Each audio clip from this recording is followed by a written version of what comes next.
The Sandy and Toddcast is a Mindgarden Media podcast in association with Screw You, Todd Productions.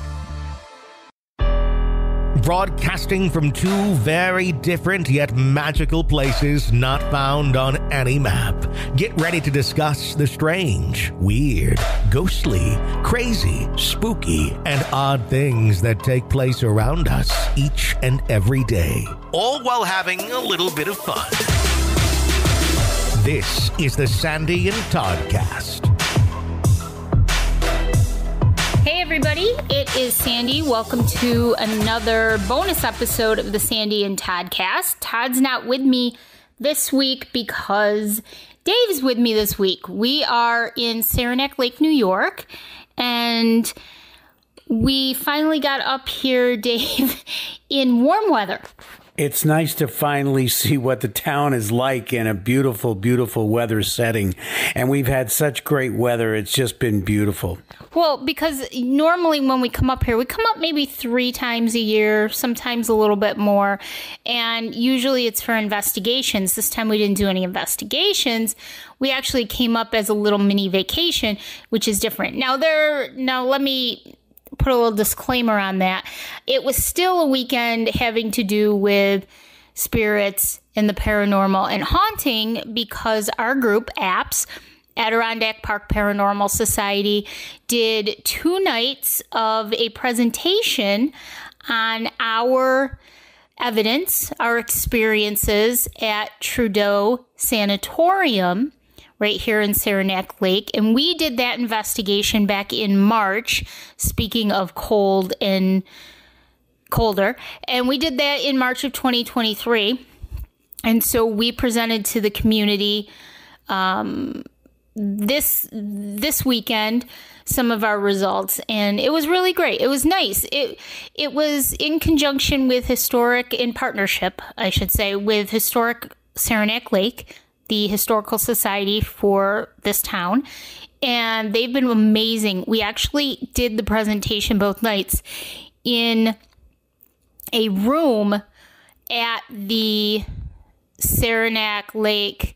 I'm trying to think of the actual name of it, but it was the laboratory where Dr. Trudeau, who was the founder, it was originally called the Adirondack Cottage Sanitarium, and as the name sanitarium, now this was back in the late 1800s, as the name sanitarium started to be associated more with mental health and not as much with physical health, the name over the years kind of changed to sanatorium, but they're used interchangeably.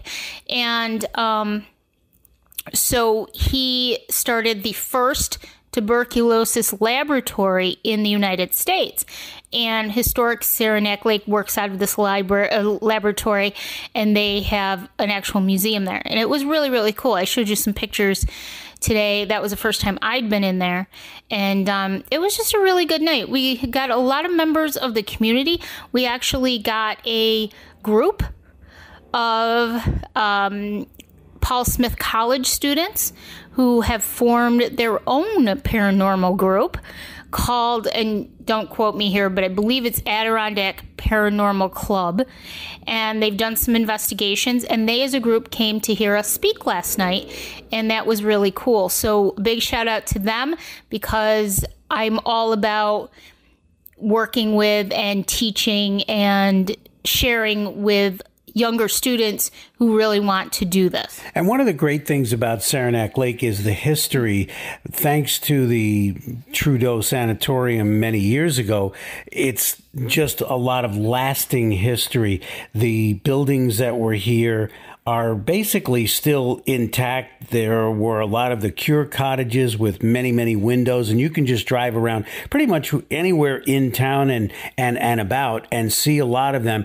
But what's also great is the thriving town itself. You go down what's sort of the main drag, the main street, and there's a lot of cute shops and restaurants and things. So it's doing very well. The Hotel Saranac is beautiful as well. It's interesting because I learned today. So another thing that we're involved with, one of our members, Carolyn Greenberg. She is also an author. She lives part-time in Saranac Lake and part-time in northern New Jersey. And she's a member of our group, and she is a volunteer with Historic Saranac Lake.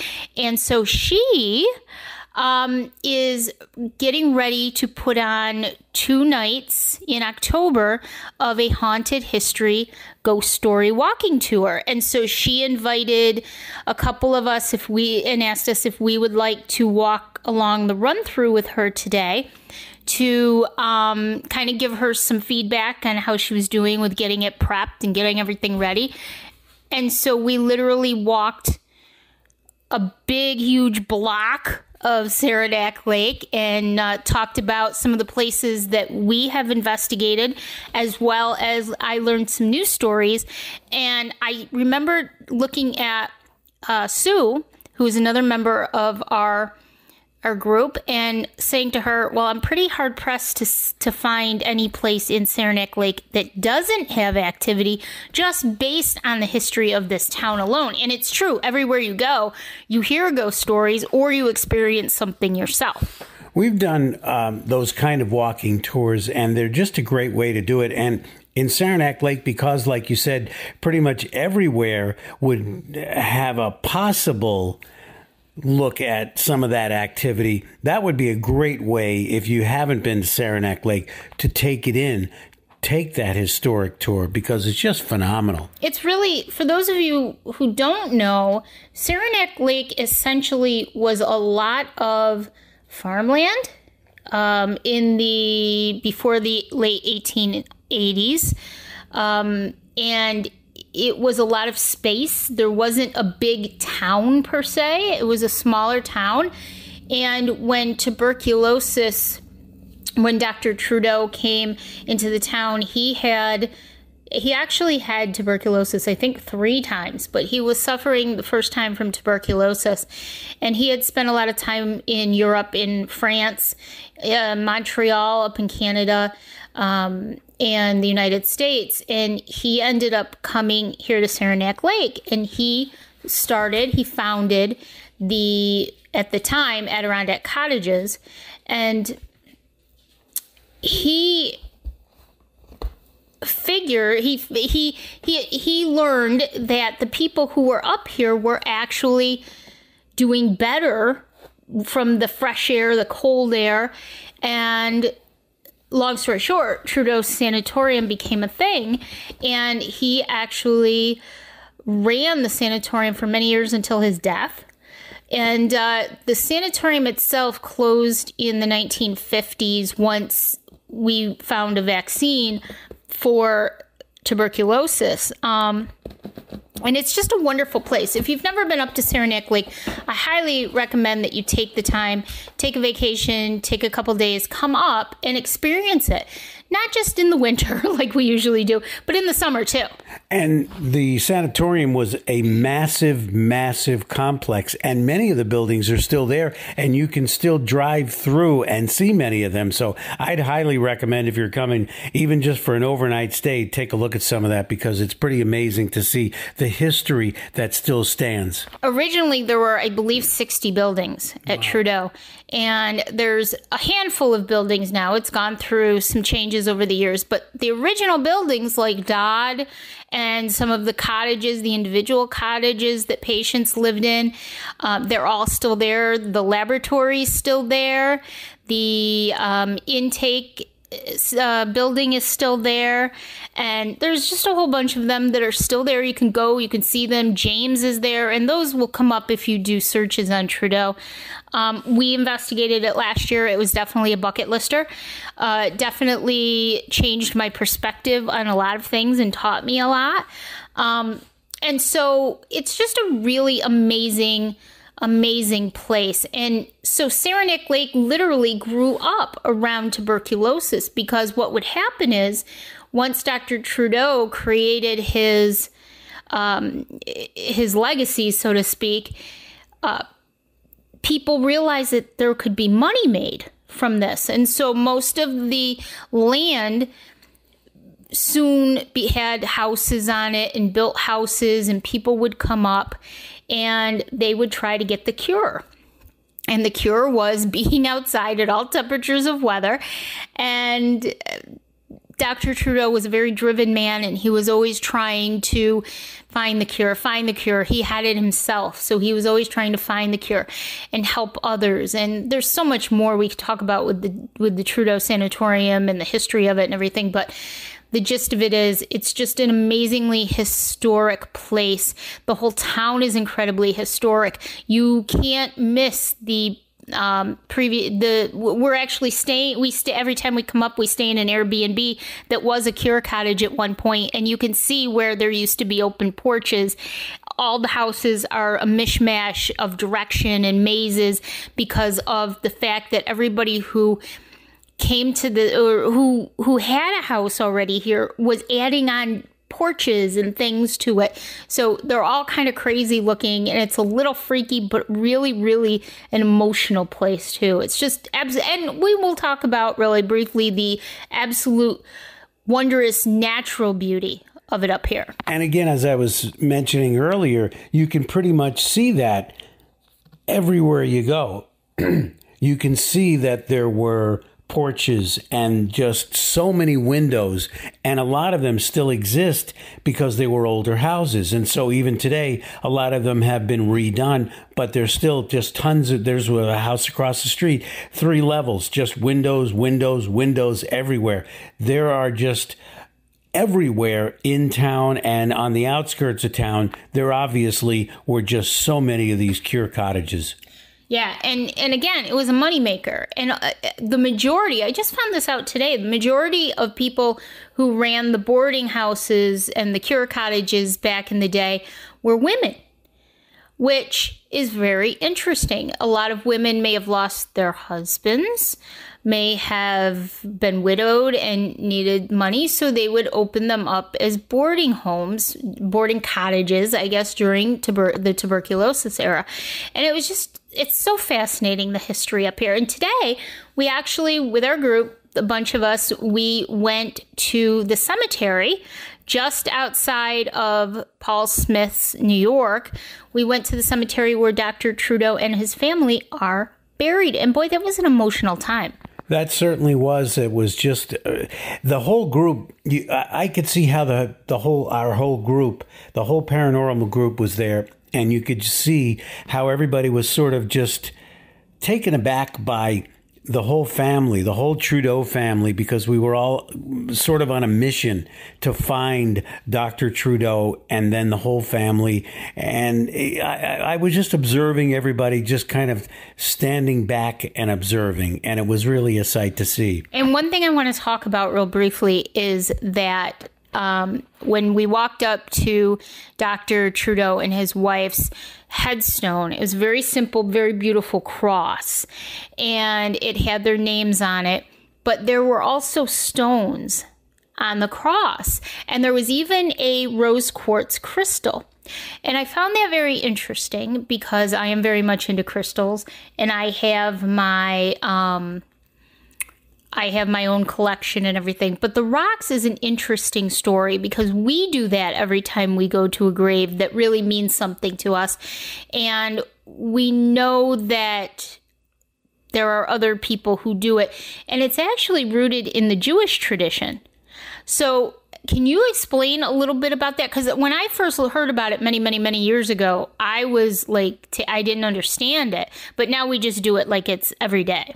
And we've also seen it now in a lot of cemeteries, so that it seems to have gained in popularity. And almost it's kind of crossed the board. It's not just Jewish anymore. Almost, it's like a calling card. Right. It's almost to the point of, hey, we were here, and and I think that's where most of it stems. Yeah, there are some more traditional ways that it's a piece of the earth kind of thing, but I think for most of us, it's just that, hey, we visited and I want to leave a little token. We've seen people leave coins, but the rock, I think, is the same idea. Yeah, and it's just so neat. And I feel like, I know it's going to sound funny, but I feel like this, like this brotherhood with people who do that because they get it.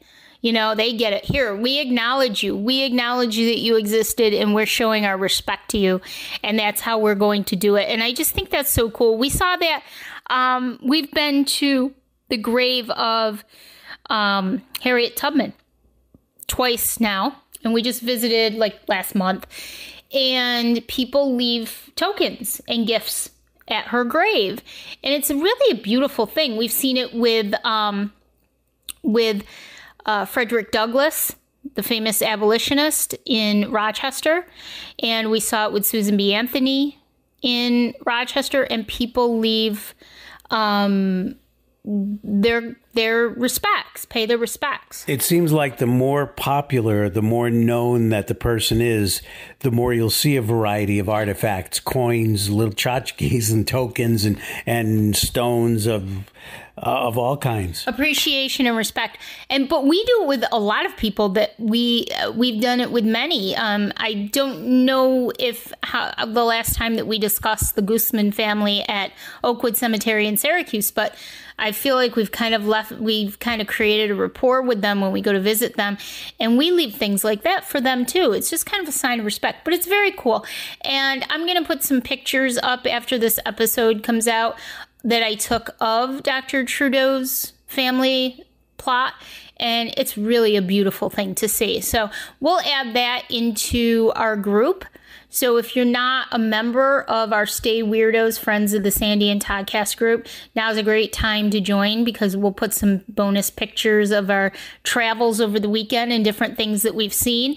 And I actually, before we let you guys go, I will tell you about this kind of weird experience I had today. Now, whenever I come up here, I have to go. You know what? It's funny, Dave. It's like, I never thought of this until just this second when I'm speaking it. But what do I have to do every single day, every single time that we go to Gettysburg? How many things do I have to talk about? Well, we go to the battlefield every day. Every day. Yes, we have to go to the battlefield. And this is the same thing. When I come up here, where do we have to go? Trudeau Sanatorium. Now, the sanatorium, the roads are open. They've opened the gates, I don't know, several years ago, they opened the gates, and you can actually drive through. And a lot of people walk their dogs through there, and you can go. As a matter of fact, today I was in front of my favorite Trudeau building, Dodd, which was the administration building, but also housed some of the nurses, some of the staff, and some patients. It was a dining hall. It was a rec hall. And it is also the place where I got an EVP saying my name when we did the investigation, which kind of freaked me out a little bit. It was exciting, but freaked me out. So actually, I was standing there walking by saying hello to my friends in Dodd, which I do every time we go. And the police drove by, and I thought they were going to ask me what the heck I was doing, but they must see it all the time. But anyways, we are always here in the winter. So this time I said, Dave, let's go see the chapel, because I never get to go see the chapel. It's always filled with snow and you can't get in there.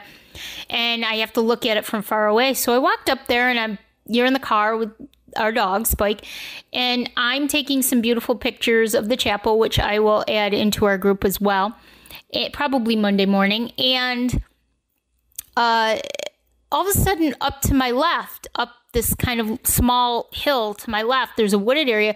I hear what sounds like somebody walking around in there, like they're coming towards me. Like they're going to come out of the woods at any moment. And it was way too heavy to be a squirrel, too much to be, it didn't even sound like a deer would sound. And I looked up there, and I was waiting for somebody to come out, and I'm looking through the woods. I can't see anything, but I'm hearing the sound. So, and it's also not the kind of area, although, like you said, people are allowed to go in. It's not the kind of area that you see a lot of people. So it's sort of like a cemetery.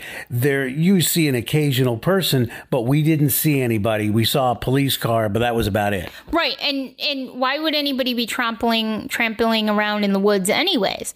So I said, okay, so that was kind of odd. So then I turned around behind me, and there was an old building there, and behind that was the mountain, and we are surrounded by mountains up here in the middle of the Adirondacks. And I'm taking some pictures, and down to the left was another wooded area where I heard the same thing again. And there's nobody down there. And there's no reason for anyone to be down there. Same exact heavy, heavy shuffling footsteps through leaves, that kind of thing.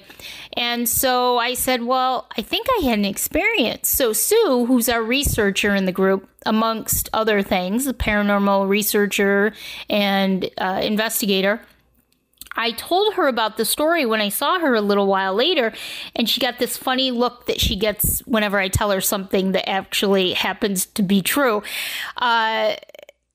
She gets this funny look on her face, and she says, well, where you heard those sounds in both directions, the first one by the chapel used to have an infirmary there that's no longer there. So there was a lot of traffic, a lot of foot traffic, a lot of people walking back and forth in that area at the time. And she said, and then there were other buildings down on the other side in the same spot that you were hearing the footsteps that are no longer there. So I just thought that was kind of cool that here I had this experience. I wasn't expecting it. I wasn't there to investigate anything. I just wanted to take some pretty pictures. And that's just how active it is up there. And again, it's just a great place to just look at some of the buildings. I almost get an old New York Catskills look out of some of the buildings because not all of the buildings are as old as the next one, but it just has an old hotel barracks kind of look to it. And then you can go further in and see completely different buildings. Well, what's really cool about that, I'm glad you brought that up. What's really cool I found out about this is that a lot of the buildings had different architects. So each had their own style. Yeah, each had their own style. And so there are some that do look the same, and then there are others that look completely different with different styles. So, and it depends on the era. So there were some that were done early in the life of Trudeau, and then some down the road. Trudeau was around for about 60 years-ish, give or take, and closed again in the mid-50s when the vaccine for tuberculosis was developed. And so it was just an amazing, amazing place and a bucket list place to investigate. And you can only, as an investigator, as an empath, as a medium, you can only pray that you'll get into places like this where you can actually connect. And I feel like I say it, tongue in cheek, but I go and I connect and say hello and pay my respects to my friends at Dodd every time we come up here, because I feel like there is so much emotional connection and understanding of their lives. These people came up here knowing no one. And sometimes families, if they were wealthy enough, sometimes families who didn't have tuberculosis would move up here and live separately from them just to be close to them. But most of them were kind of shunned. Nobody understood tuberculosis back then. So they were just, told, just go. You got to go where they can help you. And we don't want to catch it. They didn't understand how it worked. And so we don't want to catch it. So you've got to go. And a lot of people had to go up and they had to go to these different sanatoriums. Trudeau wasn't the only one, but Trudeau was probably one of the more famous. We visited the site of an old one today called Stony Wold, and it's just in ruins now. But, these people came up here not knowing anyone, scared, probably dying, and the emotions ran high. So Trudeau was a wonderful place of hope and peace, but they were also afraid, and you can feel all of those emotions in that one place. And they were also off the beaten path, especially the one that you mentioned that we went to today. That was far out of town, and Trudeau was outside of Saranac Lake, the hustle and bustle that you might see of today, although it's a small town.